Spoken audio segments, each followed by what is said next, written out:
사랑합니다. 축복합니다.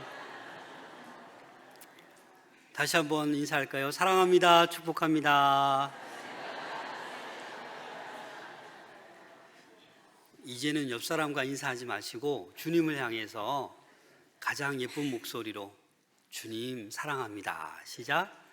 주님 사랑합니다. 네, 우리 주님 들으신 줄로 믿습니다. 그리고 이 시간에 지치고 상한 우리 마음 한 분 한 분에게 찾아오셔서 생수를 부어 주실 줄로 믿습니다. 여러분, 갈급함을 언제 느끼십니까? 이렇게 열심히 걷다가 물이 없어요. 그럼 갈급하잖아요. 그래서 물을 며칠 동안 먹지 못하면 얼마나 갈급한지 몰라요. 심하게는 물을 먹지 못하면 죽을 수도 있어요. 그런데 우리의 이 육신의 갈급함도 이 갈급함이지만 우리의 이 영적인 갈급함도 참 중요합니다. 놀라운 것은 이 영적인 갈급함을 이 육신의 갈급함처럼 빨리 깨닫지 못해요. 내가 지금 영적으로 엄청 갈급한데도 그걸 깨닫지 못한다라는 거예요. 글로벌 리서치 기관인 입소스에서 작년에 세계 26개국을 대상으로 세계인의 종교 의식을 조사했어요.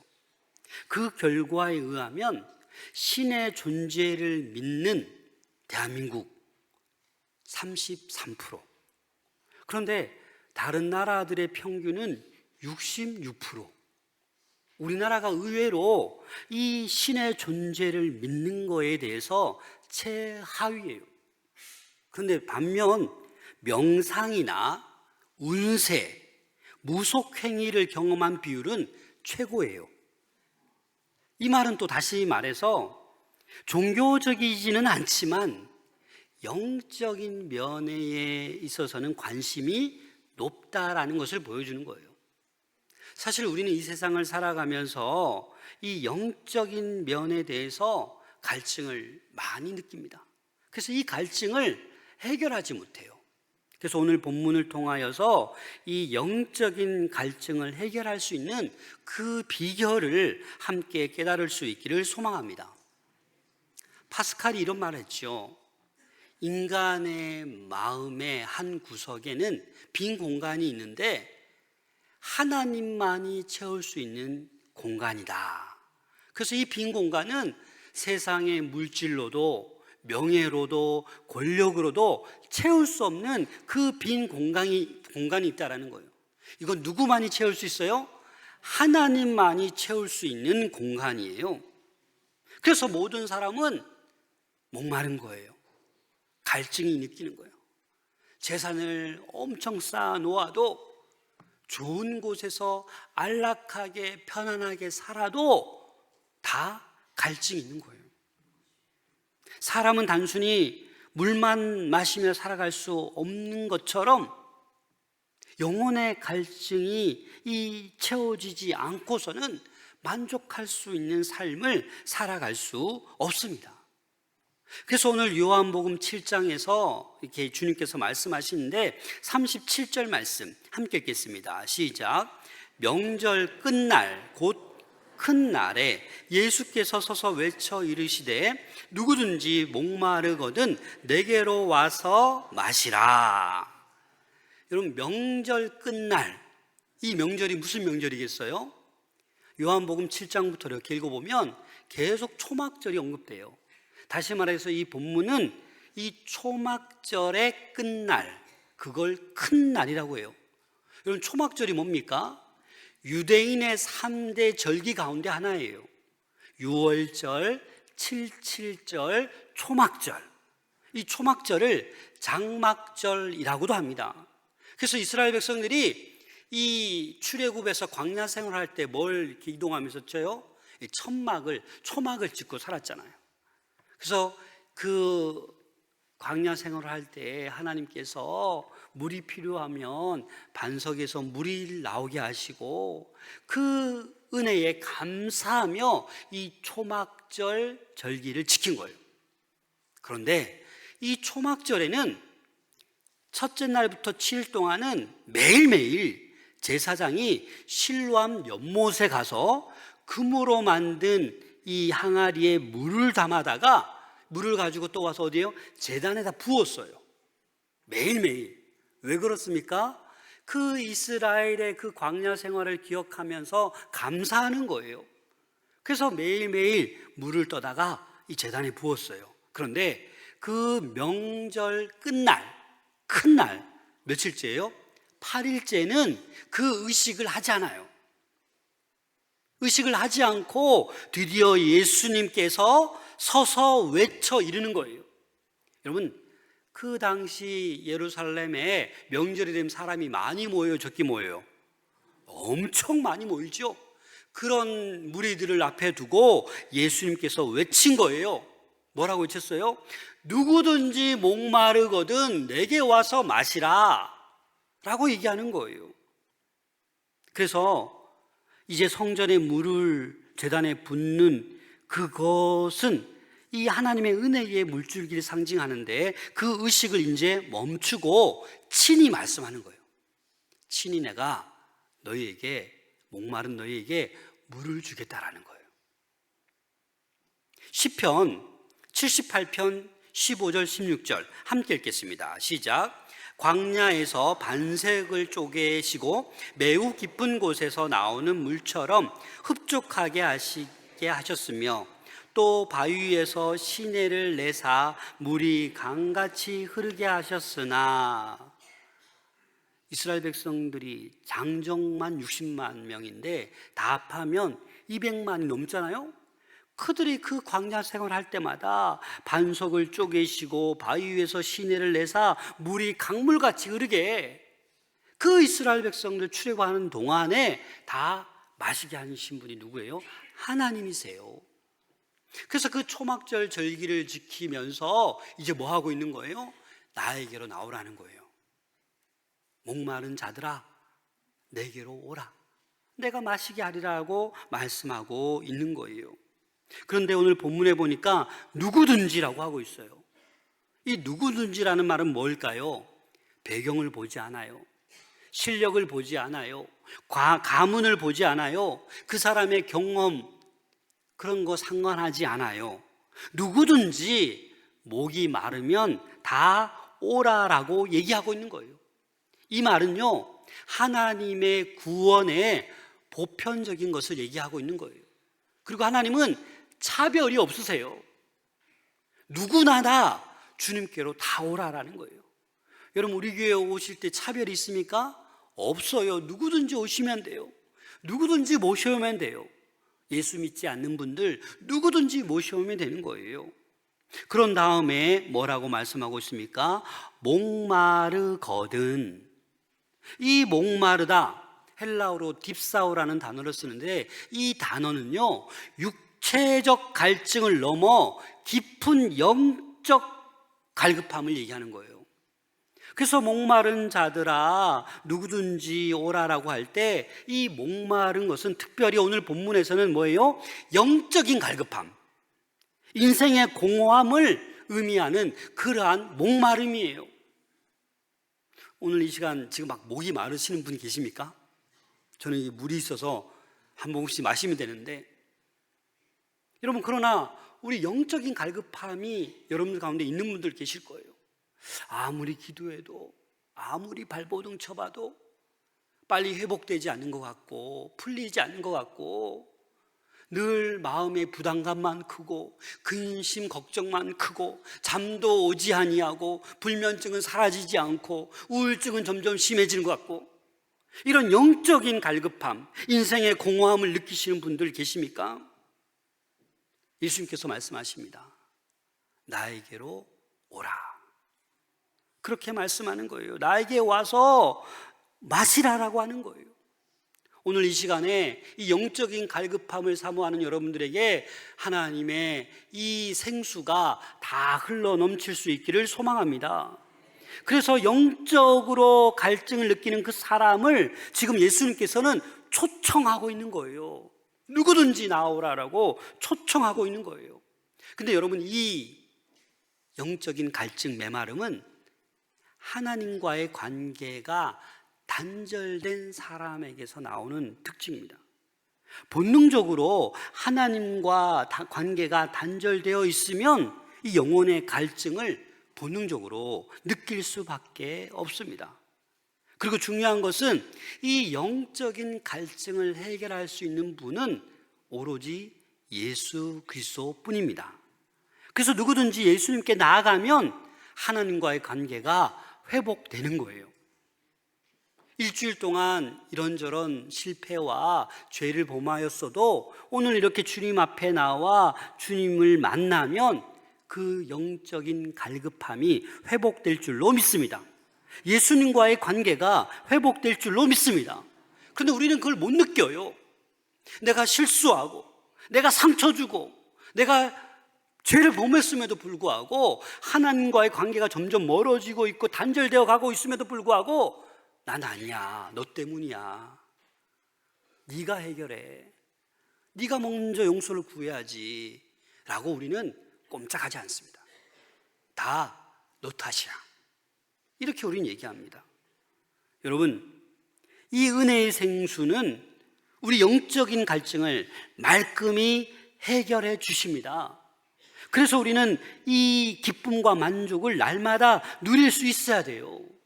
그래서 오늘 한 분도 빠짐없이 이 주님의 생수의 강을 누릴 수 있기를 소망합니다. 내게로 오라라고 하는 것은 다름 아닌 예수님께로 나오라고 하는 거예요. 그리고 가만히 보면 이 초막절 끝날 큰 날, 그 마지막 날, 그 타이밍이 정말 정확하지 않습니까? 이렇게 물로 의식을 행하다가 이제 이런 물 의식이 아니라 내가 너희에게 뭘 주겠다라는 거예요. 생수를 주겠다라는 거예요. 생수를. 그래서 예수님 앞에 목마른 자들이 나아가는 거예요. 오늘도 예배 가운데, 말씀 가운데, 찬양 가운데, 기도 가운데 주님 앞으로 다 나갈 수 있기를 소망합니다. 우리는 예수님이 주시는 그 생수로 가득 채워야 돼요. 세상의 명예, 권력, 물질, 그런 것들이 아니라 그런 것들은 우리를 채울 수가 없어요. 38절 39절 함께 읽겠습니다. 시작. 나를 믿는 자는 성경의 이름과 같이 그 배에서 생수의 강이 흘러나오리라 하시니, 이는 그를 믿는 자들이 받을 성령을 가르쳐 말씀하신 것이라. 예수께서 아직 영광을 받지 않으셨으므로 성령이 아직 그들에게 계시지 아니하시더라. 성경의 이름과 같이, 이사야서 55장에 보면 목마른 자들아 다 나오라. 에스겔 47장에 보면 성전에서 물이 흘러나와서 점점 흘러넘치잖아요. 그런 표현들, 그런 성경에서 이름과 같이 그 배에서 생수의 강이 흘러나온다.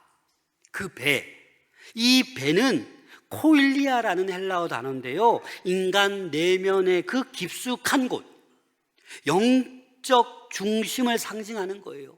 그 내면 깊숙한 곳에서 뭐가 흘러나와요? 생수의 강이 흘러나오는 거예요.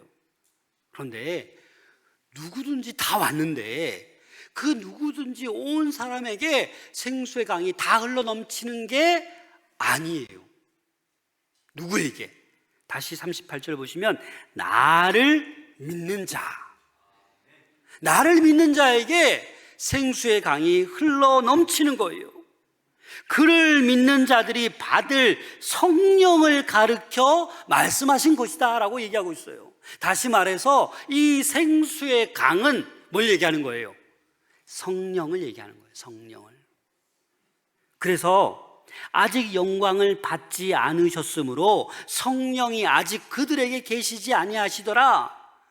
아직 영광을 받지 않았다라는 건 뭐예요? 예수님께서 아직 십자가 지시고 부활하시고 승천하지 않았다라는 거예요. 그래서 예수님께서 부활하시고 승천하실 때 저와 여러분들에게 뭘 보내주셨어요? 성령을 주셨잖아요. 그래서 지금 오늘날 저희들은 이 생수의 강이 흘러넘쳐야 되는데 그 생수의 강이 뭐예요? 성령이에요. 성령. 그래서 바울은 이렇게 얘기했어요. 그리스도인이라고 하면 그 사람 안에 뭐가 거예요? 성령이 거하는 거예요. 자, 고린도전서 6장 19절 함께 읽겠습니다. 시작. 너희 몸은 너희가 하나님께로부터 받은 바 너희 가운데 계신 성령의 전인 줄을 알지 못하느냐? 너희는 너희 자신의 것이 아니라. 바울은 그렇게 얘기하는 거예요. 성령이 우리 가운데 있으니까 뭐예요? 성령의 전이라는 거예요. 그래서 여러분, 우리는 거룩하게 살아가야 돼요. 내 마음대로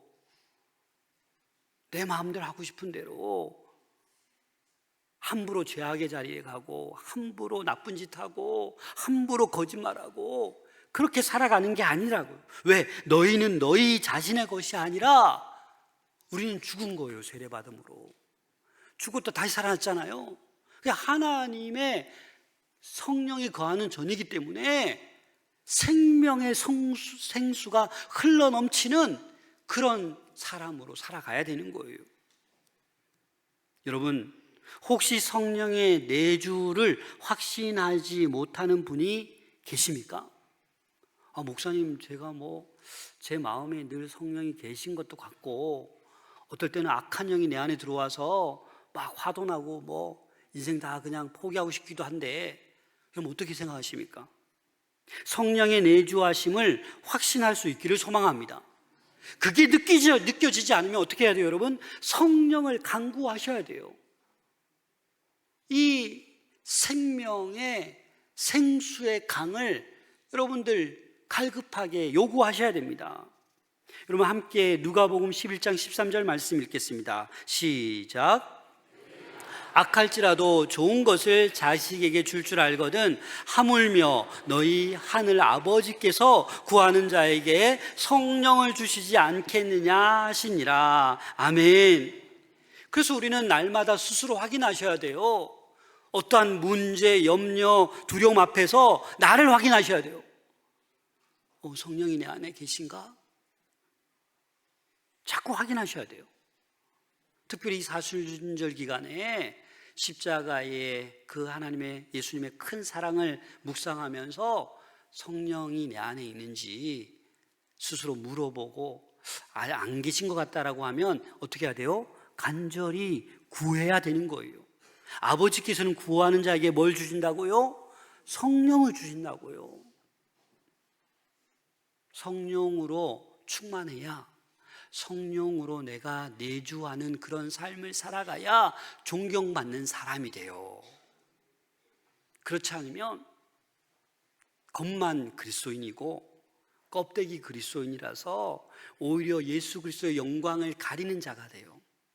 손가락질 받게 되고, 내가 저런 사람 보니까 교회 나가고 싶은 마음이 뚝 떨어진다. 천국 가서 여러분 어떤 책망을 받으시려고 그럽니까? 그래서 우리는 날마다 성령을 간구해야 돼요. 왜냐하면 성령의 도우심이 아니면 나의 이기적인 모습, 내 고집, 내 경험, 용서 못하고 그냥 내 생각대로 교만하게 살아가는 거예요. 좀만 하나님 은사 주시면 우울하게 그렇게 살아가는 거예요. 근데 오늘 본문에 보면 이런 예수님의 선포, 이 설교를 듣고 많은 무리들이 두 가지로 크게 반응합니다. 첫 번째 반응은 긍정적으로 반응해요. 여러분들 요한복음 6장 14절에 보시면 그 사람들이 예수께서 행하신 이 표적을 보고 말하되 이는 참으로 세상에 오실 그 선지자라 하더라. 오병이어의 표적을 보고 거기 있던 사람이 와, 이는 참으로 선지자다 이렇게 얘기했고, 오늘 본문에서도 초막절 마지막 날에 예수님께서 그 선포하신 설교 말씀을 듣고 그 무리들 가운데 예수님을 가르쳐 선지자라고 고백한 사람이 있다라는 거예요. 자, 40절, 41절 상반절 함께 읽겠습니다. 시작. 이 말씀을 들은 무리 중에서 어떤 사람은 이 사람이 참으로 그 선지자라 하며 어떤 사람은 그리스도라 하며, 긍정적인 반응이죠. 와, 예수님의 선포 설교 들어보니까 참 선지자 맞네. 어떤 사람은 아니 그리스도네, 오실 메시아네 라고 얘기하는 거예요. 그런데 두 번째 반응은 부정적으로 반응합니다. 41절 하반절부터 42절 함께 읽겠습니다. 시작. 어떤 이들은 그리스도가 어찌 갈릴리에서 나오겠느냐, 성경에 이르기를 그리스도는 다윗의 씨로 또 다윗이 살던 마을 베들레헴에서 나오리라 하지 아니하였느냐 하며, 뭘 가지고 얘기해요? 지금 예수님의 출신지를 가지고 문제 삼는 이들이에요. 예수님이 갈릴리 출신이지 않냐? 그러면 아닌 거 아니냐? 베들레헴 출신이어야 되지. 그렇기 때문에 이 예수님은 그리스도일 리가 없다라고 주장하는 거예요. 갈릴리에서 무슨 선한 것이 나오겠냐라고 아주 그냥 조롱하듯이 그렇게 얘기하는 거예요. 그런데 여러분, 놀라운 사실은 예수님이 어디서 태어나셨어요? 베들레헴에서 태어났어요. 마태복음 2장 1절 함께 읽겠습니다. 시작. 헤롯 왕 때에 예수께서 유대 베들레헴에서 나심에 동방으로부터 박사들이 예루살렘에 이르러 말하되, 다시 말해서 이 무리들은, 또 그 대제사장 바리새인들은 무지한 거예요. 예수님께서 베들레헴에서 태어나셨음에도 불구하고 그들은 모르는 거예요. 무지한 거예요. 그냥 갈릴리에서 활동을 많이 하시니까 거기서 나신 줄만 아는 거예요. 그래서 이 예수님의 이 선포로 인하여 지금 그 무리들이 갈려진 거예요. 나눠진 거예요. 그래서 이들이 큰 논쟁을 하기 시작합니다. 43절 44절 함께 읽겠습니다. 시작. 예수로 말미암아 무리 중에서 쟁론이 되니 그 중에는 그를 잡고자 하는 자도 있으나 손을 대는 자가 없었더라. 큰 논쟁, 쟁론이 발생하는, 분열되는 거예요. 혼란스러운 거예요. 그래서 부정적인 반응을 보인 사람은 예수님을 잡고자 하는 거예요. 그런데 이제 이 잡고자 하는 이 말씀이 바로 45절 46절에 나옵니다. 함께 읽겠습니다. 시작. 아랫사람들이 대제사장들과 바리새인들에게 오니 그들이 묻되 어찌하여 잡아오지 아니하였느냐. 아랫사람들이 대답하되 그 사람이 말하는 것처럼 말한 사람은 이때까지 없었나이다.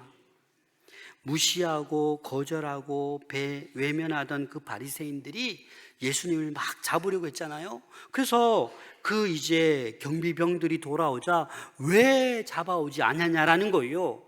그러자 이 경비병들이 이렇게 말합니다. 그 사람이 말하는 것처럼 말한 사람은 이때까지 듣도 보도 못했습니다. 이 말이 뭐예요? 이 경비병들이 예수님의 그 선포되는 말씀을 보고 어느 정도 어떻게 된 거예요? 영향을 받았다라는 거예요.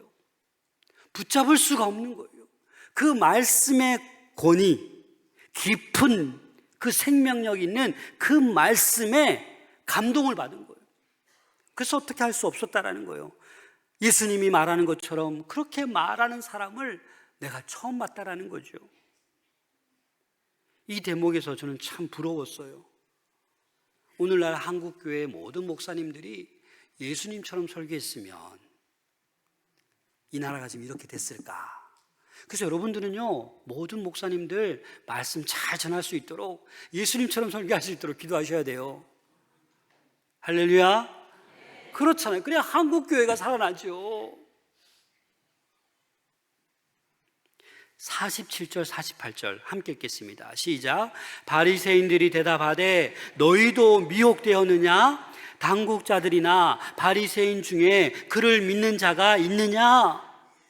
그 바리새인들이 야, 너희들도 미혹되었냐? 지금 뭐 하는 거예요? 또 지금 조롱 섞인 얘기를 하는 거예요. 너희들도 지금 그 갈릴리 사람들처럼 되는 거냐? 라고 조롱하는 거예요. 여러분, 이 바리새인들은요, 스스로 하나님을 제일 잘 안다고 생각하는 사람들이에요. 그러나 정작 예수 그리스도가 하나님의 아들, 베들레헴에서 나신 걸 모르고 있잖아요. 성경적인 지식은 많았지만 그 지식이 오히려 교만으로 변질된 거예요. 오히려 진리를 거부하는 무리가 된 거예요. 그러면서 군중들을 무시하고 경멸합니다. 49절 함께 읽겠습니다. 시작. 율법을 알지 못하는 이 무리는 저주를 받은 자로다. 자기들은 율법을 잘 아는데 이 무리들은 율법을 몰라서 저렇다라는 거예요. 이게 얼마나 어리석은 겁니까? 율법을 안다라고 우월감의 근거를 지금 얘기하는 거예요. 여러분, 이 종교적 엘리트주의 참 무서운 거예요. 교회에서도 그런 것들이 발생할 수 있어요. 나는 엘리트다. 나는 신앙생활 오래 했다. 나는 성경 많이 안다. 나는 기도 제일 많이 한다. 이게 무서운 거예요. 종교적인 엘리트가 되는 거예요. 많이 하면 좋죠. 그럼 아는 만큼 겸손하고 주변의 사람들을 살려야 되죠. 근데 종교적 엘리트는 뭐예요? 너 똑바로 안 해? 너 그럼 되겠어? 라고 뭐라고 하는 거예요. 우월감에 휩쓸려가지고 다른 사람을 이해하지 못해요. 품어주고 격려해주고 이렇게 세워줘야 되는데 그렇게 하지 않는 거예요. 이런 상황에 보세요. 바리새인들이 없다고 했잖아요. 그죠? 바리새인들 중에 믿는 자가 있냐라고 했는데 기가 막히게 거기에 누가 있었어요? 니고데모가 있었어요. 51절 말씀 함께 읽겠습니다. 시작. 우리 율법은 사람의 말을 듣고 그 행한 것을 알기 전에 심판하느냐. 이 니고데모는 바리새인이에요. 또 지도자였어요. 요한복음 3장 1절입니다. 그런데 바리새인 중에 니고데모라 하는 사람이 있으니 유대인의 뭐라? 지도자다. 근데 이 니고데모는 이전에 예수님 만났잖아요. 그래서 듣다 못해 이 말을 얘기하는 거예요. 아니 여러분들 율법의 절차를 어기고 그렇게 하면 되느냐라는 거예요. 당사자의 말을 들어보고 제대로 알기 전에 판단하는 것은 율법에 어긋난 거 아니냐라는 거예요. 그렇게 똑똑하고 율법을 많이 알고 있는 그 대제사장들 바리새인들이 지금 뭘 하고 있는 거예요? 율법의 절차를 따지지 않고 무조건 이렇게 하고 있는 것을 보고 니고데모가 잘못된 거 아닙니까? 라고 지금 얘기하고 있는 거예요. 52절 말씀 함께 읽겠습니다. 시작. 그들이 대답하여 이르되 너도 갈릴리에서 왔느냐? 찾아보라. 갈릴리에서는 선지자가 나지 못하느니라 하였더라. 또 니고데모에게도 조롱하는 거예요. 이 갈릴리라는 것은 우리말로 말하면 시골뜨기, 촌뜨기라는 거거든요. 야, 너도 그 촌뜨기 출신이냐? 너 바리새인 아니냐? 그렇게 또 뭐 하는 거예요? 조롱하고 있는 거예요. 아니 바리새인들이 니고데모가 이렇게 얘기하면 논리적으로 반박 못하니까 오히려 조롱하고 있는 거예요. 여러분, 권위주의에 빠질수록 남의 충고를 수용하지 못합니다. 성도는 모든 충고에 귀가 열려 있어야 합니다. 그래서 어떤 잘못도 정직하게 인정하고 자신을 돌아볼 수 있어야 되는 거예요. 제가 담임 목사라고 권위주의에 휩싸여 있으면 큰 문제가 되는 거예요. 어떤 성도가 저를 찾아왔어요. 목사님 그러시면 됩니까? 아, 죄송합니다. 잘못했습니다. 그런 거예요. 정말 잘못하지 않았어도 성도가 상처받고 오해를 하면 내가 잘못한 거죠. 아닙니까? 그게 권위주의가 아닌 거예요. 어디 감히. 근데 저도 이렇게 보니까 가끔 그런 마음이 들 때가 있어요. 내가 담임 목사인데 왜 저러시지? 이런 마음 들 때가 있어요. 그럼 저 어떻게 해야 돼요? 바로 회개해야 되죠. 나도 모르게 내가 담임 목사인데 왜 이렇게 되지? 라고 그런 생각이 저에게도 들 때가 있다라는 거예요. 여러분, 그래서 우리는 말씀을 통해서, 성경 묵상을 통해서, 기도를 통해서 하나님께서 우리에게 충고의 말씀을 전해줄 때 귀를 열어 들을 수 있기를 소망합니다. 인정해야 돼요. 정직하게 인정하고 내 자신을 돌아볼 수 있어야 돼요.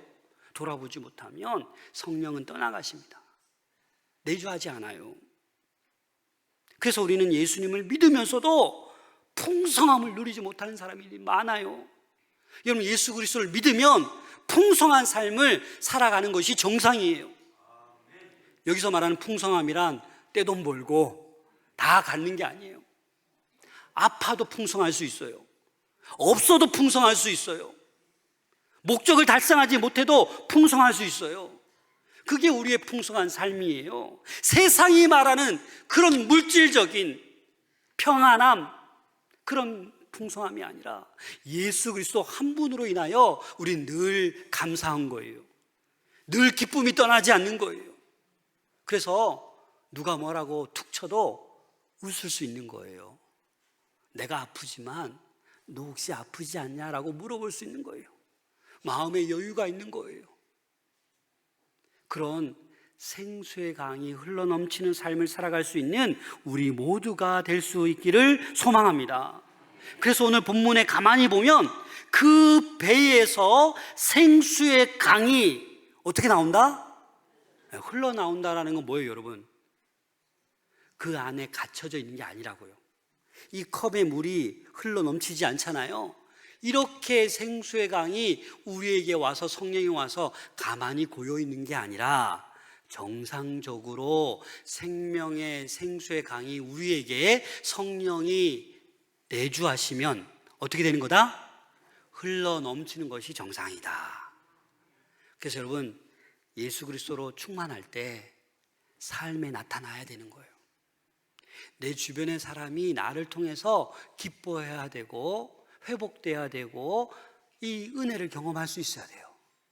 그런 우리 마산 동부교회 성도님들 다 될 수 있기를 소망합니다. 주님 안에서 진정한 생수를 마시고 회복되시기를 소망합니다. 더 나아가서 생수가 흘러 넘치는 모습을 만방에 보여줄 수 있기를 소망합니다. 그래서 가정을 살리고 직장을 살리고 사업을 살리고 주변의 이웃들을 살릴 수 있는 우리 모든 성도님들 될 수 있기를 소망합니다. 축복의 통로, 생명의 통로로 쓰임받는 저와 여러분들 될 수 있기를 소망합니다. 기도하겠습니다.